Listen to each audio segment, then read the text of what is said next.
Hi, and welcome everybody to the Houston Real Estate Talk of Stone and Fields. Today, I want to talk about being a landlord. Well, being a landlord sounds really exciting, and a lot of people ask me, what do you think, Kariliz? Should I go ahead and buy an investment property, a rental property? Well, my immediate reaction is always going to be yes. Why? Because I think that having a portfolio, a real estate portfolio, sounds amazing for your retirement, and you should diversify always your money. However, there's a few things you always should consider before you jump in and you do these big investments. There's pros and cons to that. So let's go over it. Number one, on the pros, extra income. It's perfect. Depending on how much money you put into your investment, you can get some return on a monthly basis, or probably when you decide to sell the property. So after 10 years, 15 years, 20 years or so, you build equity. Probably the property is already been paid off, and this is a great retirement tool, right? So extra income is ideal, and who doesn't want steady income every month? Minimal time commitment. That's true. You can still have your full-time job. You don't have to quit your job to have a rental property and receive money and this extra income from owning another property. So you can have your full-time job and still manage rental properties. You can do it on the side, you can do it in the afternoons, you can do it during the weekends. So it doesn't require a lot of your time.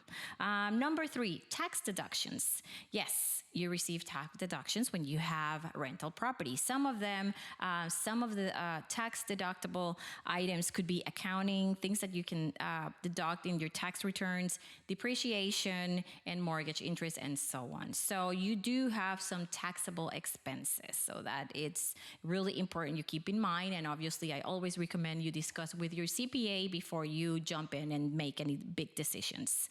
Another thing is long-term profit. Like I mentioned just a few seconds ago, this is something you can hold for 10, 15, 20, 30 years. And by the time you decide to sell, then it's probably paid off and you have a big profit, and you can probably sell it and buy something bigger or just use it as a retirement tool. The other thing is flexibility.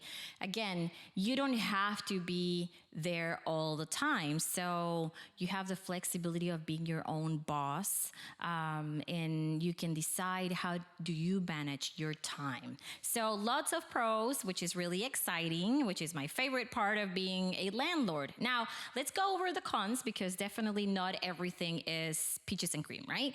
Number one is the startup cost. There's a cost to everything. So do your math. Do your number, discuss with your attorney, with your CPA, your finances, with your significant other before you decide to invest. Why?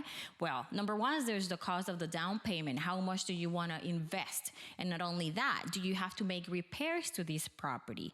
Does this property require full remodel or something basic? If you're a first time, if this is going to be your first property you're ever going to invest, and you're going to have it as a rental property, then decide how big of a project do you want to have and how much can you handle.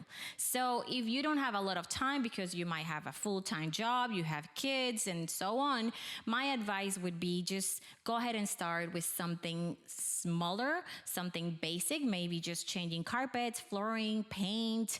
Don't go in depth into, starting a full remodel from the start, right? So keep that in mind, because it could be very stressful, and that's not the idea behind these, right? The idea is that you enjoy it and you build some equity, and you maximize your money and you grow it, right?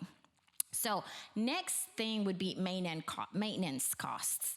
And we all know that things deteriorate. So keep in mind that the dishwasher might break, that the roof might need replacement, that the foundation could just crack. So keep all of those things in mind and always set aside a little budget for that. Don't think that because you're receiving $300 a month from that rent, that's all going to go into your pocket. Always set aside always set aside some money for maintenance and repairs because that's going to happen, definitely.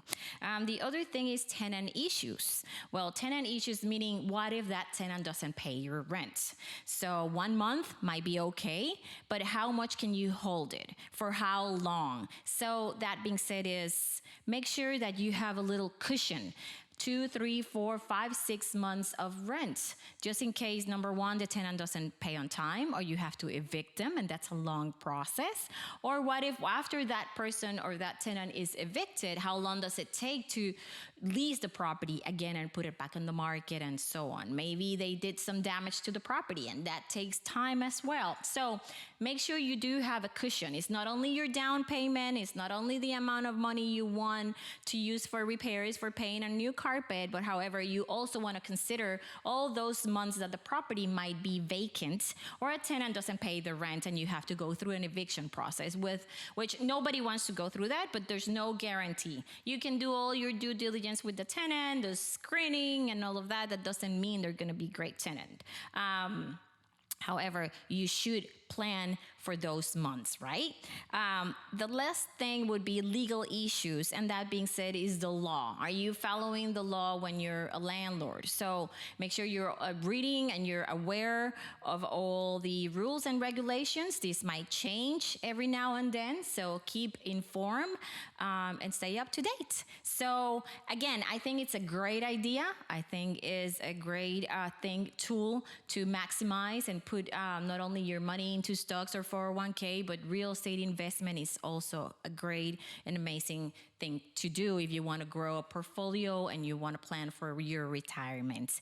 Be ready, do your due diligence, and when you're ready, give us a call. Stone and Fields is here to help you, and we can guide you through the process. Again, our number is 713-489-7585, and give us some feedback. Let us know how we're doing, and if you want to hear more about being a landlord, or if you have other topics that you want us to talk about, let us know. Thank you very much, and have a good day. Bye-bye.